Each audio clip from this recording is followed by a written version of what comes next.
10ല് അത്യാവശ്യം നല്ല മാർക്ക് ഉണ്ടായിരുന്നു, ഒരു 9A+ ഒക്കെ ഉണ്ടായിരുന്നു. അപ്പം എല്ലാവർക്കും ഭയങ്കര ഇത്. ആ അഹങ്കാരത്തിൽ ഞാൻ പോയി ബയോളജി സയൻസ് എടുത്തു.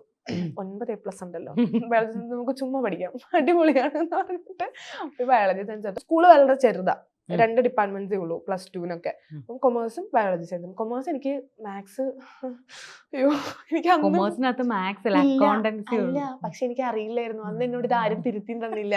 അതെനിക്ക് അറിയായിരുന്നെങ്കിൽ ഞാൻ ചേച്ചി തോന്നുന്നുണ്ടോ ഞാൻ ബയോളജി സയൻസ് എടുക്കുമായിരുന്നു. ബയോളജി സയൻസിനകത്തല്ലേ മാത്സ് ഉള്ളത്. എനിക്കറിയായിരുന്നു.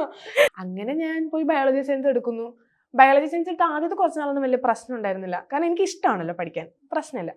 അത് കഴിഞ്ഞപ്പോഴത്തേക്കും മാത്സിന്റെ അമ്മ ഞാൻ എങ്ങനെ ഇരുന്ന് പഠിച്ചിട്ട് എനിക്ക് ഈ സാധനം ഇവിടേക്ക് കേറൂല. എനിക്കാണെങ്കിൽ കാണാപ്പാടെ പഠിക്കാൻ പറ്റൂല.